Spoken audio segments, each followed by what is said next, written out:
Good morning, everyone, and thank you for coming to this session. My name is Elizabeth Cohen, and I'm a medical journalist, and I have the honor today of being here with Senator John Fetterman.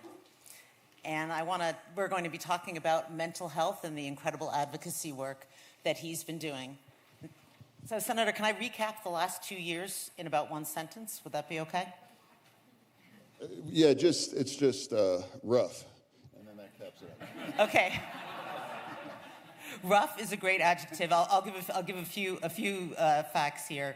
In May of 2022, you suffered a stroke that stopped your heart, and it was touch and go for a while. And 6 months later, you beat Dr. Mehmet Oz to represent Pennsylvania in the U.S. Senate. You were sworn in January of 2023, and less than a month later, you checked yourself in for a 6-week stay at Walter Reed for severe depression. And so I want to ask you, looking at you now, you look amazing. How are you feeling? Yeah, no, I'm very grateful to be here, and having a conversation about depression and self-harm and those kinds of a thing.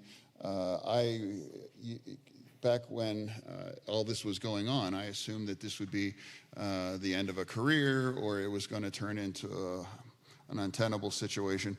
But I was really surprised. But another thing, I was also surprised that conversation would resonate and it would reach and touch other people's lives that way. And that's what I've decided that I wanted to be paying it forward. And just honestly, nothing more than I'm just grateful to have been in a situation to have that story. And if that is anything valuable to someone, that's really what I hope. You know, it's interesting because if this had happened, say, 20, 30 years ago, it might have been the end of your career, but obviously it wasn't because you're here with us now. Do you think that says something, that's something positive, that says something about how the stigma is still there but not quite what it was? Well, of course, I think people are more open to that. So much has changed. It's not just how mental health is viewed. Politics, I finished graduate school 25 years ago, and the landscape changed radically, just everything in this realm.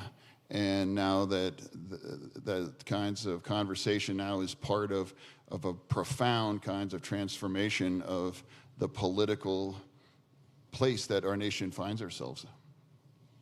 Do people come up to you still and talk to you about their own experiences with depression? All the time, almost daily. People will contact directly, indirectly. My wife will text me saying somebody reached out and said that this conversation saved my life, or I got help. And I can't believe that it may have reached that many people. And I just want to be the voice that I would have wanted her to hear during that time. And I guess my circumstances was atypical than an average person, because trying to come back from a stroke when you're running in the biggest race in the cycle in 22. But I think there's an important lesson there. When people tell you their stories, I imagine what you say is tailored to whatever their situation is. But is there any particular person, obviously without using a name, that you remember them, and do you remember what you said to them?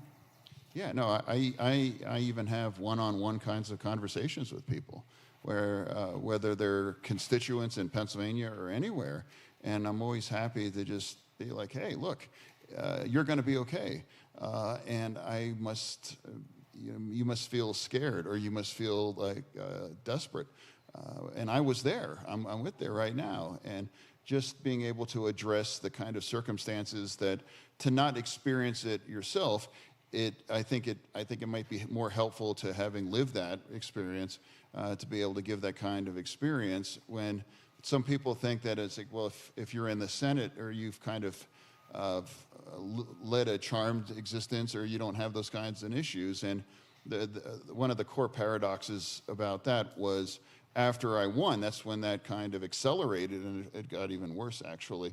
And that seems to be strange to other people, like why that doesn't seem to make sense. Yeah, that was something that really resonated when reading about your story, which was that people expected the good news of your hard-fought victory would make you elated.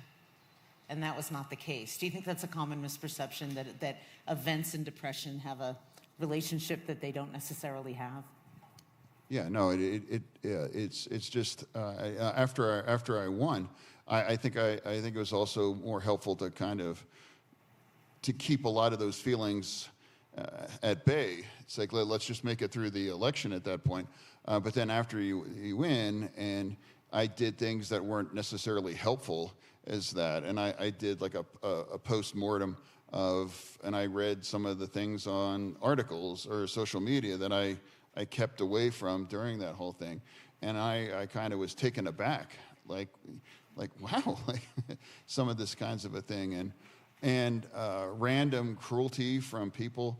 And I don't understand why anybody would, hop online and kinds of say that thing. I would have never do that kind of a thing, whether you think that or not. But they took the time to project that kinds of energy, and it just reinforced this idea. It's like, what have I done? After all of this thing, I've ended up in a very bad place. Having random cruelty on social media, unfortunately, is a kind of common event, or all too common event. How did you deal with it? It's a national pastime for a lot of people. It really is, and I don't get it, and that's why I've been a very like TikTok, for example. That's now in part of the conversation, and I have young children, and they use these kinds of products, and they're dangerous. And and what it done, and what it's kind of, with me, like I can't imagine what that must seem like for a 12-year-old, or that doesn't have any kinds of context or anything like that. So I think we really, as a society, have to have that conversation, because that is an amplifier, but it targets it. Otherwise, that kinds of negativity would never reach you, when I was younger. But now it's targeted right directly, and it actually gets piped right into you.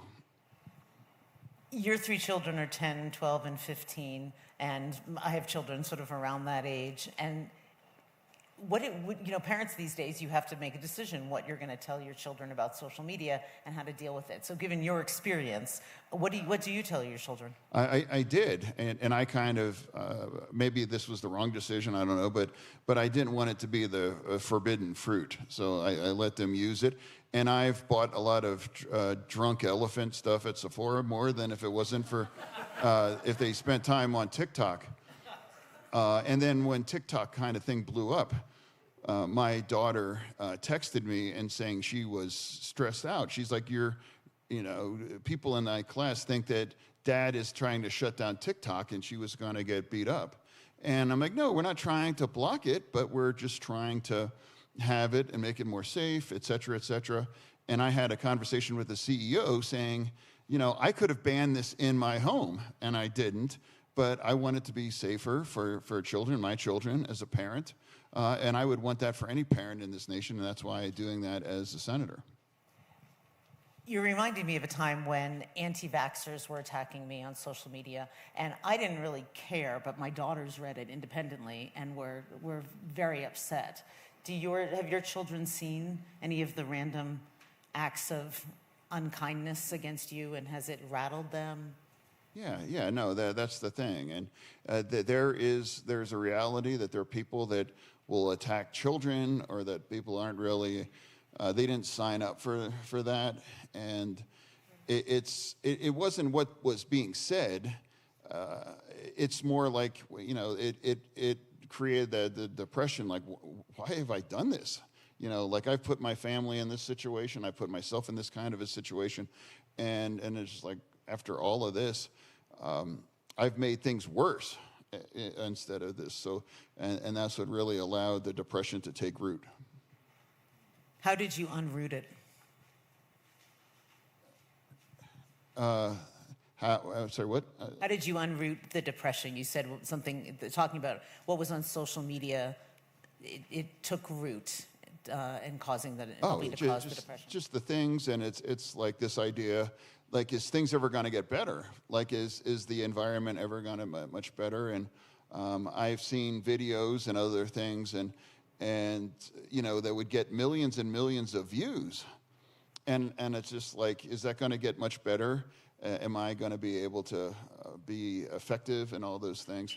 Then it's like, well, I made a mistake here, and I just thought you get into that depression, and it just feeds on itself a little bit, and it starts to lie to you. It starts you to convince that even if you've won, you actually have lost.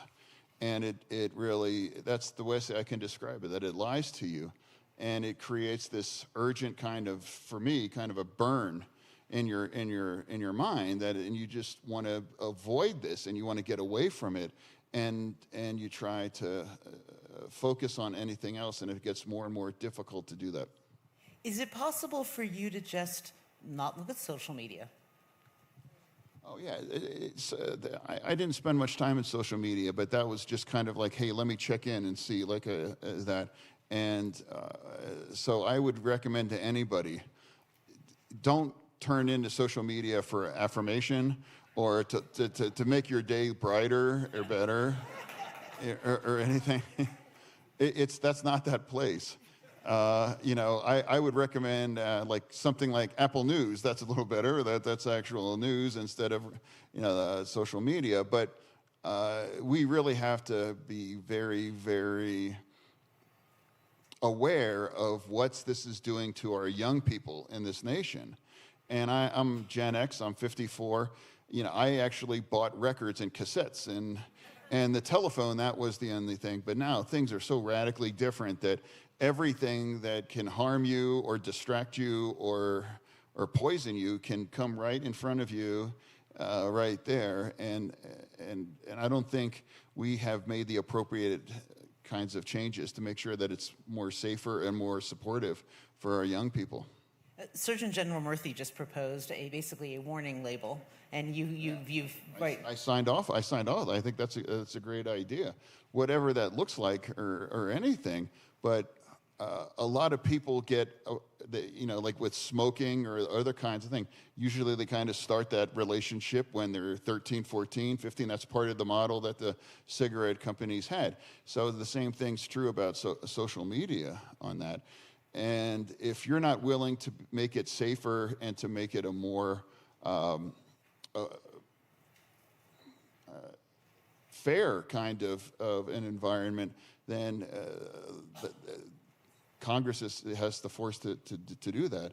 And now there's a movement to ban phones from schools. I think that's a great idea too, as well. Any other policy issues you want to talk about around mental health, changes that you think need to be made? Oh, well, sure. It's just, and that conversation when we're talking about mental health is that it's perfectly normal to find yourself in this kind of a dark place. And the people that reach out and that I talk to, they hear it's like, well, this has happened, and it seems to be, what seems to be the common thing is that things are hopeless, or like things aren't going to get better. And then if you allow that to go unchecked, as I did with myself, if you allow that, or you're unable to check that, it continues to spiral, and it tends to accelerate, and it gets to get more and more and get stronger, and then you start to approach the really, really dangerous territory, and that's self-harm. And now we have a real crisis in our nation that over 50,000, for the first time in our history, over 50,000 Americans took their lives. And that is an astonishing statistic. And at first, I pretended that I didn't have that conversation with myself, and I didn't talk about that. And then I realized that if I'm going to be honest and to be really helpful and to be grateful to the place that I'm in now today, then I have to talk about that. And as far as I know, I think I was the first elected official to talk about something that's very taboo and devastating as self-harm. And then I was just blown away and grateful that even our president, talked about that he had that conversation after that loss, after his family members. And if people in these positions can be having these conversations, I've had two friends that they gave up. They succumbed, and they both had young children, and that was devastating. And when I started to have that conversation, my emergency brake, the emergency brake that led me to skid and stop, was like, I can't do this to my children. I can't be the example. I can't be if when they get older and they get in this situation, well, this is what Dad did, well, that must be the right way, or that can seem reasonable. And I can't be that legacy. And that didn't make them fail or they give up. It's just, I just got lucky to have that. But that's been the message for me to anybody that's having that conversation is there has to be an emergency brake. There's something to be, and that's what I tell people when I have people that are having that conversation with themselves, is you have to promise yourself to keep in the game, to keep yourself in the game. Stay in it. It's going to be terrible today for you, tomorrow, probably a week or whatever, but I promise you, it is going to get better. And if you take that kind of a terrible final choice, you can't come back from that. And I couldn't possibly believe that when I was in that very dark place, that I could have been now sitting right now talking about that. And that's part of that lie. And then I started to study it, and there's that gentleman who he made the choice to jump off the Golden Gate Bridge, and he survived. But immediately he said that when he crossed the rail, he immediately, his brain screamed like, I want to live, I want to live, I want to live. And everyone that had survived a serious attempt on their lives all immediately decided, like, this is a terrible mistake that I'm at. And that's the thing that I want people to understand. If any of you's been there or is approaching there, I've been there, and I'm begging you, keep yourself in the game. Get help if you can, but as long as you stay in that game, it can get better. And I guarantee you're going to regret that choice, because I can't imagine what that would have left, the kind of scar that it would have left in my life. And I'm just begging you. I don't know what your path is to recovery, what that looks, and the kinds of issues that you're facing. But if you promise yourself to stay in that game, you are be able to find that path home to a better place.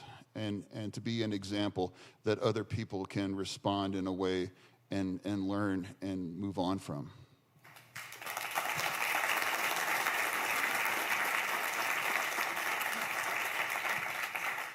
When you were in that dark place, you made that emergency brake work. You put your foot on that emergency brake. Yeah, it's like I've had other people say, you start going through the evaluation, and things start happening, and you're like, well, there's nothing. They're like, what have I done? There's no reason to stick around, or I don't want to be and people that unfortunately succumb, I have to believe they believe that it's not worth sticking it around, or they want to remove themselves from the pain. And that's why I'm trying to say, if you are fortunate enough to have that kind of an emergency brake situation for me, that I want to be that kind of an emergency brake, where I'm like, hey, I was where with you are, and I got lucky, not because I'm stronger or better no, I just lucky, and I'm just grateful. And it's just like, don't do this to yourself, because you are being lied to by yourself, and I was too. And it's a conversation that you will have yourself, and if you don't break that cycle, it can leave in a very tragic, terrible way, and that has left for over 50,000 Americans. Some people in the public eye, like yourself, or who are not in the public eye, they don't want to talk about their experiences with mental illness, especially depression, for fear that it will make them look weak. And you obviously are not worried about that. No, I don't know if it makes anyone weak. It just makes somebody that is somebody they're in pain, or they've had a situation that have to you. Adversity can have different kinds of an outcome for people, or that they've been brutalized, or any kind. I can't speak to others' experiences that brought them into depression, what that it is. And I'm not an expert. I'm just somebody that I was a patient, and I trying to make it as simple as it can. That somebody, I think, when you're in that situation, the more simple you weigh, and the more urgent, and the more kinds of, it's like stop. Rethink this. It's coming from somebody that was sitting right with where you are now. And I have visit with people where they've had loved ones that have left, and the heartbreaking and the tragedy and what's left. And it's like you don't want that to be part of a legacy. And it's not making you weak to have this conversation or to feel this way. It just makes somebody that is in a dangerous situation. And we have to commit that you can't finish this conversation in a very way that allows it not to continue. And of course, the messenger is important. And you are the picture of invulnerability. You're a big guy, you have tattoos, you wear what you want, you don't really care what people think. And when you say, hey, I was vulnerable, do you think that's had even more of an effect than if it came from another type of person who wasn't as sort of outwardly invulnerable as you are? No, I'm just a grateful person. That's what I'm just a grateful person. And it's like,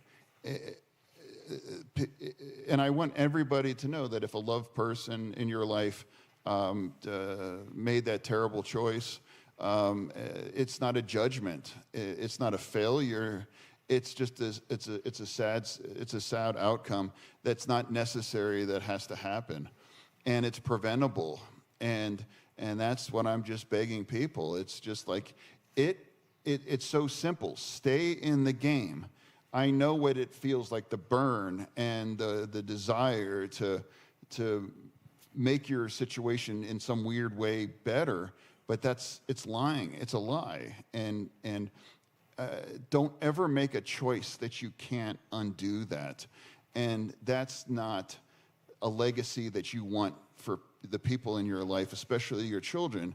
And just because I had that kind of an emergency brake doesn't mean that you're doing something wrong.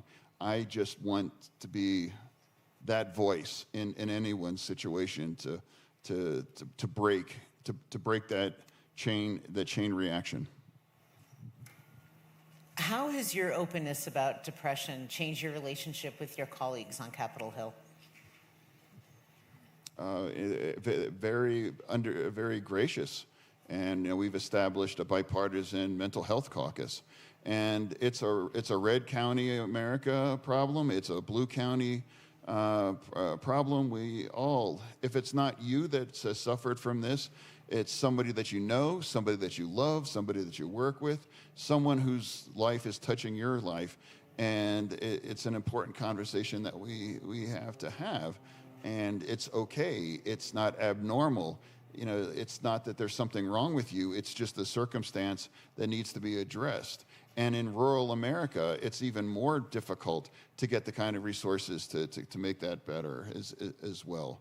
And whatever it is that allows you to snap that cycle, I can't say what it will be, but as long as you stay in that game, I can believe it will get better, and eventually get the kind of help or the kinds of guidance. That's the only thing I ask anybody. Like, I didn't make that choice, and I'm just so grateful. And that's why I'm having this conversation right now, is that's one less empty chair or a hole in someone others that are left's lives that. Republicans, including Ted Cruz, publicly reached out to you and offered their support in an age when you don't see that kind of support from the extremes in our country. Were you surprised by that? I don't know if the word surprised, but because it was such a crucible during the campaign, I didn't expect that there was going to be anything after that, and that was part of. I just would want everybody to remember that there's a real person attached to that, and what you say out there and what you put out in the world, that all has an impact, and it's cumulative, and it's not making the better to yell into the void at some random person. You may disagree with them, you would never vote for that person or support them, but I would say that it doesn't make it better, and kindness, or at least just saying, hey, I think that can be a better option than just jumping online and blasting people. Is depression something that you are treated with and it's done, or is it something that you're always working on? No, I honestly don't have to work on it. It's just like it's released me from that, and it's like that awareness, and now once you click up and you realize that things can get better, things are better, and that it was a lie. You don't have to believe in that anymore. You don't have to be a part of that. And now every other person's recovery is going to be different than mine. Or it might be something where you have to work on that. Or they had some kind of a trauma or abuse in their life, and that creates a different kind of dynamic. I can't speak to that, and I respect that there might be a different path or have different kinds of tools or other things. But for me, able to get help and to escape from that downward spiral is what worked for me. And now when there's going to be other kinds of circumstances and things, that I won't allow myself to get into that, because when you're in the middle of that kind of a crucible, I lost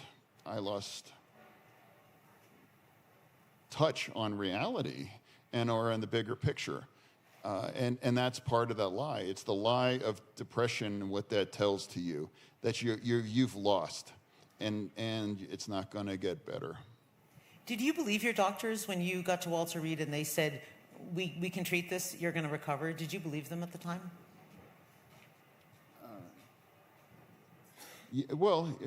Sure. It's for me it was this idea. And this idea that oh my gosh, it was curative in a sense, and for some, like I said, some people it might be day by day kind of a thing. For me, and that's why I'm in this position right now. That's why I wanted to have this conversation as well. And a lot of people reach out and they thank me for that, and I'm like, one should thank me. They should just say the same person in your life that's in that. It's like, look, it's completely understanding to be in the situation that you find yourself in. That's not weakness. That's not a failure. You're just a person in distress, and you need help. And as long as you keep yourself in that process and the game of life, that allows you to get better. But did you believe in the beginning that you would get better? Did you believe that when doctors told you that, or did you think, oh, these doctors, they're wrong? No, it wasn't. It wasn't. It's just being able to, that it's like, wow, I was wrong. I was wrong to believe these things. I was wrong to feel this and to feel hopeless, or that things can be okay. And I haven't lost everything throughout all of that. So my circumstances changed for my experience is certainly not universal, and my ability to get those kind of resources is not typical. But that's why I wanted to make it as useful or as simple to anybody to hear that. And I hope that it has a durability that it keeps it easy to just say, hey, start the process, engage in the process, don't give up on the process, and don't close that door permanently. You know, I should mention this iPad that we're using here. It's captioning it, our conversations being printed out, and this is because of sort of leftover audio processing issues from your stroke. Yeah, you've compared it to eyeglasses, right? Yeah, that's correct, and it's no different than I see people wearing glasses or anything. It's simply captioning is just a tool. Just like glasses or anything, or a knee brace or anything. It's something that allows you to participate fully or more fully, and that's what it is for me, and that's what I've needed after that. Thankfully, after that stroke that almost took my life, that's really the one lingering issue, and that continues to get better and better. But when I'm in a conversation like we're having now, and it's very specific and everything, this allows me to be fully aware of what the question is, and I can respond it in the way that's appropriate. You, as a senator, you got treatment at an excellent program at Walter Reed for 6 weeks. Do all Americans have access to that kind of a terrific program? No, absolutely, and I give all the professionals at Walter Reed, absolutely. And we need to make more resources available to Americans that need that kind of a help. And that's definitely an issue in rural America. And that's why part of the reason why it's more of a bipartisan issue, because people have these kinds of issues and we need those resources. And that is no different than a broken leg or cancer or anything. It's just part of all of our lives, and it can actually, you can't necessarily end your life from a broken leg, but you can if depression can go unchecked, and you're not able to get that kind of ability to break that cycle. In fact, we know what that happens, and that's 50,000 Americans that are not with us today because of and that's heartbreaking. My heart breaks for everyone that got to that point and they made that terrible choice. Are there any particular policy initiatives that would give all Americans access to the kind of great care that you received? It's difficult to have that conversation, in 2024 with of course, this is going to be very much in the air during this whole festival here as well. But I have found enough common ground here that I am hopeful that things can get better and things can evolve for American society to make more and more resources there and to train the next generation of people there as well, and to just allow people that until the help comes or there is a solution or those things are addressed, as long as you stay in that game, you have a way to have that work out. Do you know I know you get approached by so many different people. Do you know the outcome of your advice for any of the folks you've spoken with? Have they gotten back in touch with you, or perhaps you know them already? Has your advice been helpful to them? I'm not a professional. I'm not a therapist. I don't pretend. I'm just a person that was exactly where you were at, and whatever your path is will be unique to yours, and whatever the tools or the solutions that will work for you is different than mine. But I promise you that is the best advice I can give, or anybody could get, is keep yourself in the game. Don't take yourself out of that, because then there is no chance to ever address that or for things to get better. And in any kinds, in the small kinds of issue and study, anyone that made a serious thing, they immediately like, oh my God, this is a terrible mistake. I want to live. And that's where I've been, and that's what I just want people to understand, that it's not the solution. Although it will end things. We need a solution that ends it, and that is just it's such a heartbreaking outcome that can never be undone. You've become such an advocate for mental health. You're now 52. Did I get that right? 54. 54, I'm sorry. So you're now 54. If your 25-year-old self could see you now and the kind of advocacy work that you're doing for mental health, do you think that 25-year-old would be surprised? I mean, is this a path that has surprised even you? Oh, no, I never would have expected to that. There's a lot of different things. I never thought my life 25 years ago. I was graduating, and I didn't expect or just thought there was going to be public office or politics or anything that. So I wouldn't listen to my 25-year-old younger person because my life was a path that I didn't expect. And this, to me, like I joke that I don't give advice on anything except fashion. But the other thing that I give serious advice is what I'm here to do now is that if you're suffering from depression, please get help. And if you're not able to have those resources in your life, just please don't give up. Don't, just keep yourself in that game. Whatever that looks, exist. I know what it felt like to not get out of bed. Before I heard that thought, or that phrase, that doesn't really, no, that literally means you can't get out of bed. You don't want to, I think I would, at one point I would eat once or twice over 2 weeks, and your system's really kind of shut down. And that's why it needs a shock to that system, that it's like, whatever that is, as long as if you're staying in bed, okay, it's still okay, because that can get better. You can get out of bed, you can get better, but if you believe that this is the rest of your life ahead of you, and it must be better, or that would make the people in my life that I love better, that's the ultimate lie, and that's deadly.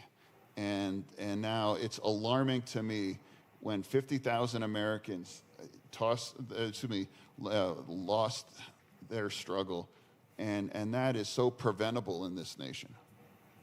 The bout of depression that led to the Walter Reed hospitalization, was that your first experience with depression?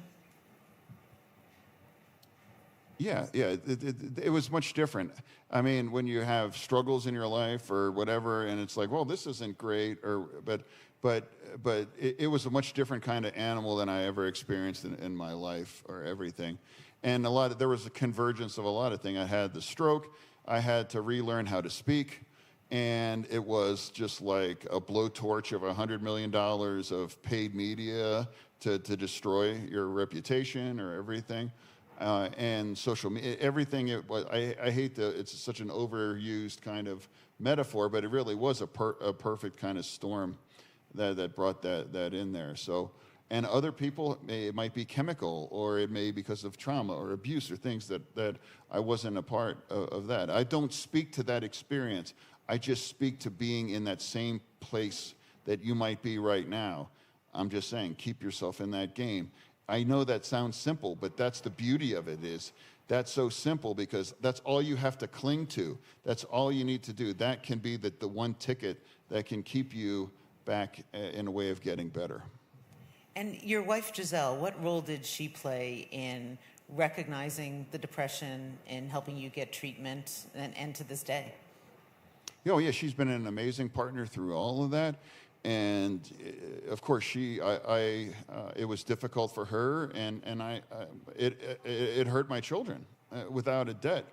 They didn't understand. It's like, Dad, you won. Like, why aren't we enough? And I couldn't really explain that. So people that have children in your lives that are suffering from that, it must confuse children, or they don't know how to reach you or what's wrong. And it's hard to explain it because by all outside, you seem fine or whatever. Like, well, why can't you get out of bed? I'm like, I can't really explain it. But it must look pretty strange or very scary to a 10 or 11-year-old. Did you, now that you're out of it, have you gone back to try to explain it to them? Like, are they still asking you, hey, Dad, at that point in time when you couldn't get out of bed, what was going on? Are you able to have conversations with them now that you've recovered? I think my conversation was just through actions and being able to get back to being normal and being more empathetic and more engaged and to be more aware of all of that. It wasn't so much as sitting them down and that. It's just realizing that whether it might have been, visiting if you had cancer or you anything, it was that kind of a fever, or if it was a disease, and you're able to get better, and you can give a big and re-engage in an even better way and a level of sensitivity. In some strange way, I think it's even made me a better responsive parent. We've talked a lot about the stigma of mental health. Is it the stigma even bigger for men? It shouldn't be. It shouldn't be if it is. But is it, do you think? It's like, and then I'm like, yeah, then you're lying. I know there's men that have that. They have these other kinds of issues. In fact, both of my friends that lost their fight they're both men, and their situations were not unlike mine. They weren't in elective office, but still and that's what I want people to know, that it doesn't make you more of a man if you can't acknowledge that there's an issue. It actually makes you a person that's committed to not to harm people in your lives and leave that be a legacy, because that's a heartbreaking kind of legacy that can't be fully explained or it's just there's not a definitive answer to the people that are left. Like, why? What happened? What brought you to that? Do you think women might be more open to recognizing depression in themselves, or a woman might be more open to getting help? Or obviously, I can't speak to a woman's perspective on it, other than understanding that it was difficult for Giselle to be a partner for me in that. But I'm sure it's different than with men.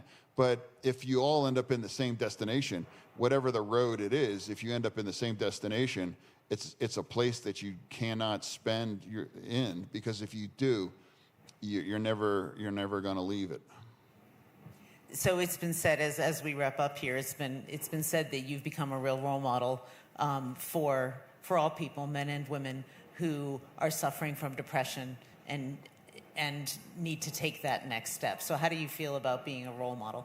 No, I would never consider a role model or anything. I'm just a voice, and that what I'm saying is a tool. And if it's useful to you, or if it's helpful for you, then that's what I want to that.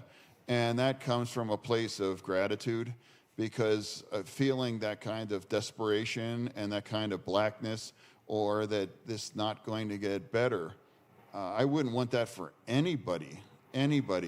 And I want it to be one thing you can hang on.